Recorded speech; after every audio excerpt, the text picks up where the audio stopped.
Well, part 2 of what has happened in the India versus Sri Lanka encounter, take 2 rather, because upstairs we had encountered a net issue. I think the bandwidth has been compromised because of what's going on in the Olympics at this point in time.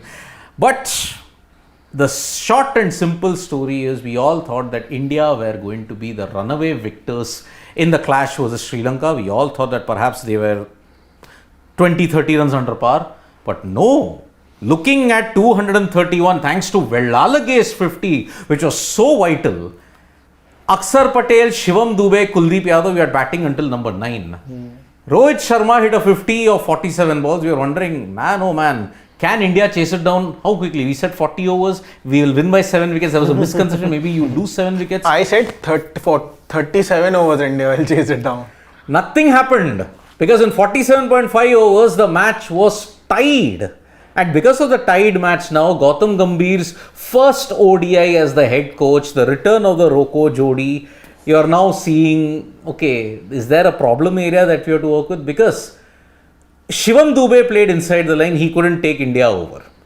Arshdeep Singh played a horrendous shot. He just had to play, it was not as the last ball of the match, he just had to play 2.1. Siraj had already hit 5 runs of 11. You would have easily taken at least a single, maybe just a tap down the ground. You just needed that 1 run. But then pressure can do strange things. No, I think it was communicated to him how he has to go about that shot, because I don't think he would just come out and just bizarrely go after the bowler the way he actually intended to do that. I think that was the plan, and I think sort of see it's again a two. It has a flip side also. What that was the communication. I think it was flawed. No, but Sidvi said, you know what? If he would have gone for just imagine if he would have just tapped and gone for a single, and he would have in that process would have missed the line of the delivery. It would have hit his pad. It would have been LBW, edged and gone to the keeper. We would have been saying the same thing. Maybe this approach was about. See again, why I feel. Let's go down a bit. Go after the swimmers. I said by mistake. You go after the spinners a lot, because I feel that when you try to go after the spinners, that is only when either you're not able to read the spinner or you don't know how to go about that. So I think that's sort of a defensive mode, and I think that's what Arshdeep wanted to do, and I think that was communicated also. I'm pretty sure it was communicated. You see, because both the teams read the conditions very correctly, because if you look at Sri Lanka's bowling attack, they had only 10 overs of pace and rest were obviously spin. In case of India also, they had multiple spinners in Akshar Patel, Washington Sundar and Kuldeep Yadav.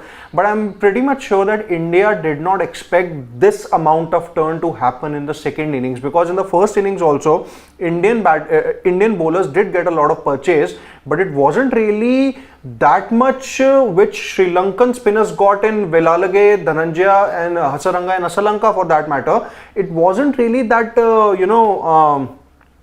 like it wasn't really turning square that much like it did in the second innings. See, 28.5 overs, okay, 128, meaning close to an economy rate of just under 5. 29 5s or 5 9s or 45, 145, yeah, just under 5. But if he had played out Asalanka, Arshdeep, Vellalage was going to bowl the next over. He was a left armer. Now Hasaranga had bowled out, so you just had to play out Asalanka, and then maybe you don't know now what would have happened with the Vellalage over. You don't know. Both inexperienced guys, maybe nerves would have played a part. But that is why percentage cricket. Understand one thing, that yes, he would have been criticized irrespective. Oh, he missed the line of the ball, he missed everything. But the chances of you getting out and throwing the match away are far higher when you try a slog. But Sidvi sir, don't you think that I do sort of agree with you, but what I think here is that, see, already because 1 run is needed, the captain automatically gets all the players inside the circle. Single wasn't an option, what I feel here. Going after in this over so play out that one ball and get Siraj on strike. But you know what, being somebody who doesn't bat at all, and Arshdeep Singh, just to judge that line, it's not that easy. That too on a track where it's spinning so much. So I think the approach I personally feel, firstly, according to me, India shouldn't have come in this situation only. But I wouldn't blame Arshdeep here. It isn't a question of blaming Arshdeep. I mean, see, this is the same Arshdeep who with the bat chipped in with vital runs against Pakistan. Yeah, yes. At that time we were same way. This was the exact way that he went about it. Actually, no, he was playing percentage. At that time, he was playing percentage. He had those cuts in the World Cup. Apart from that 6 of Mohammad Amir. Yeah. Mohammad Amir, barring that, but then otherwise he was playing percentage cricket. No, he looked at the side, then he tried to nudge it into the gaps and all of that. So, no one's blaming Arshdeep here. You have got a problem with the batting order. I mean, if you see how the batting folded up today, Shubman Gill, yet again, a major issue. I mean, he couldn't get going. Rohit Sharma, the only guy with 58 of 47. Virat Kohli, 24 of 32. But then he was guilty of playing back foot to a delivery that was kind of like spinning in. Washington Sundar, the promotion didn't work. I think that is the one area I think where... But it was a good move to have a left-hander at that point because you would really want to have that combination going. So either Akshar Patel, Dubey or Washington Sundar at number 4, I think it was a smart move because it clearly once again goes on to show that you want to be flexible with your batting positions and can't really be just dependent on a certain Shreyas Iyer to do the job at number 4 or KL at number 5. If there is one positive that India can probably take out from this series opener, it is that. It's also about lengthening your batting line. As soon as you send in a Washington Sundar up the order, then you are automatically lengthening your batting. Look, today KL Rahul's shot under pressure yet again. The one criticism that has been of KL Rahul is that he plays a rash shot, he doesn't take the team over the line. Although the ODIs, he's bucked that trend. Certain crucial knocks, certain tough situations, a typical KL Rahul-like situation. But today, he kind of like, okay, why did he have to play that shot to Hasaranga and get out? Caught at square leg by Vellala. He top-edged the sweep totally. Akshar Patel's wicket, I mean, that changed the entire course. Yes. But again, look at it. 1, 2, 3, 4, 5, 6, 7, 8. Dubey at 8. Seriously, are you looking at Shivam Dubey as a number 8? Are you seriously looking at it? No, that's not really the case, I'm sure. But I think it just prompted, the decision was basically prompted because of what was happening, with India, losing those wickets. And I think it was probably about making sure that how you can make Dubey, the most of Dubey, knowing that, it's going to be Hasaranga versus Dubey probably in the later overs, and it's obviously a righty to a lefty. So that's how I think he can probably then negate the advantage of Sri Lanka's best spinner. But Dubey at the top of the order is much more sense than a Washington Sundar at the top of the order. I also didn't understand why a Washington Sundar was sent up the order. Exactly. When you have a Dubey. Because probably you wanted to play more of a percentage cricket and Sundar offers a better chance of doing it than Dubey. No, but I don't think you wanted to play percentage cricket because the way Rohit started, I didn't feel that there were thoughts about going about it conventionally. You have to understand one thing. The blunder that India made today was sending a Dubey down to number 8 and a Washington Sundar. I don't think the situation warranted a Dubey getting a demotion. Okay, he got one wicket with the ball. This was first ODI wicket, by the way. He got a first ODI wicket today. But 25 or 24 at 8, when he could have done a much better position at number 4 and getting Sundar to his normal batting position. And not just that, these 24 or 25 of 24 coming at number 4 would have really taken the game in a different direction altogether. Yes. But had it not been for that 1-4, who knows? We would have lost that game also. We would have lost the game. That 1-4 that he hit of Charit, then Charit got the delivery to drift back in and Dubey played inside the line. Pressure can do many strange things and Dubey need not have come under pressure. But then, which brings me to a question, did India make a mistake by not having Rishabh Pant? Because he could be an X factor in these conditions wherein you know that you might not have to focus primarily on percentage cricket and instead would rather have someone like a Rishabh Pant in the middle order who can, get that 30 or 15 balls. But who would you play him instead of?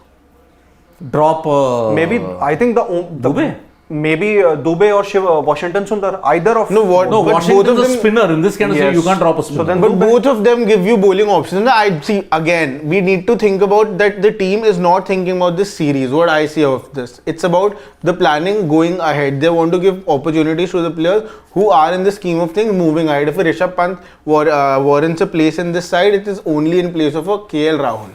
So, I would say, KL Rahul... play him as a batter, then you have to play Pant the keeper, and then in this case... No, but which batter will you drop?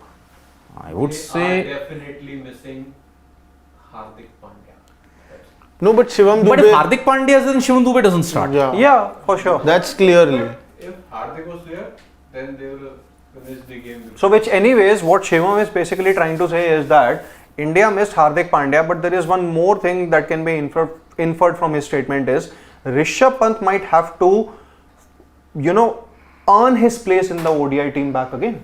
No. That is the thing. I think no. See, I think they know what a Rishabh Pant can do, and everyone knows that. I feel because we have seen him get that long rope in T20. So the team obviously knows what the potential Rishabh Pant has. But it's not about him earning a place in this side. It's about, when Rishabh Pant was a starter in this side. KL Rahul came in as a wicketkeeper because Rishabh Pant wasn't there for a year and a half. When Rishabh Pant wasn't here, if somebody would have cemented their place in the T20 side, then even Rishabh Pant wouldn't have even started there.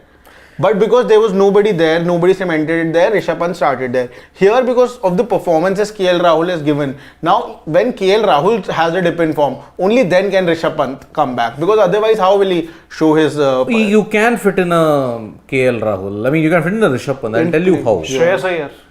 No, not Shreyas Iyer. See, Hardik Pandya replaces Shivam Dube. Yeah. Okay. Then, because of the pitches that you're going to play in India, which may not require you to play 3 spinners, you may have to drop a washy. Yeah. That is the only way you're fitting in a KL and a... But then you'll want a extra bowling option, na? Still, I mean, you got an Aksar and a you might get a Riyan Parag. See, you got a Hardik. Okay, it's Hardik, Aksar, Arshdeep, Kuldeep, Siraj. 5. No. I don't think you're going with 5 bowlers. See, the point here is that even if you somehow accommodate Rishabh Pant back in the ODI 11, then are you really doing justice to him by making him bat at 6 or 7 in the ODIs? Because then any which ways, your top 3 isn't going to change. Shreyas Iyer has done nothing wrong to be left out. Shreyas Iyer will be 4, KL will be 5, Rishabh will be 6, Hardik will be 7. Or depending upon the lineup, you can probably have Rishabh Pant at 7 also. But then are you really doing justice to him, knowing that he is more of a batter who is comfortable batting up the order? He can't bat in any other position. You can only play Rishabh Pant in the ODIs if you drop a KL Rahul. That is a big problem that you got. Why would you want to drop Shubman Gill? Shubman Gill is not going anywhere. That's the problem. Shubman's not going anywhere. He is not because going anywhere. he is already a leadership Vice-captain, designate. yeah, But no, yeah. I'm not looking at the vice captaincy. The vice captaincies have been stripped. They have been dropped also. Just ask KL Rahul. Na? Ask Ajinkya Rahane, he was dropped as vice captain in South Africa. Just ask Hardik Pandya. Yeah. So that is the current situation we are looking at. So I think let's just take a couple of questions and then wrap it up. You can take a couple of comments. You can wrap it up now because it is only going to happen now. So we are cutting this live short because there's something historic which is going to happen. Yes. So just a couple of comments, Shivam, that we'll take. Yep, let's do that. Yeah, just a couple of comments. It's done. It's done. Yeah. So Priyanshu has a comment, batting was always going to be tough against spin. Gill should have scored on a new ball. Yes, he should have. He played very much slow. 16 of 35 in power play, definitely not acceptable. Shreyas, KL should look to finish games. Ideally, that should and can't really be dependent on Rocco. Obviously, they are India's most experienced duo, but then you need all 11 players to fire. And I think that Lakshya Sen has reached the semi-final. Yeah, that's the biggest news of That's point. Something that Are we going to continue this stream only, or are we starting a new stream? We'll come live with a new stream with all the important details. So thank you so much for joining us for the post match of India versus Sri Lanka. History has been created in badminton as Lakshya Sen has become the first Indian male shuttler to reach the semi-finals of the men's badminton individual event at the Paris Olympics. So until then, on behalf of Siddharth, Shashwat and my producer Shivam, it's Siddharth Gulati saying goodbye, but don't go anywhere. We are going to be live very, very soon on the Lakshya Sen Creating History. Yep.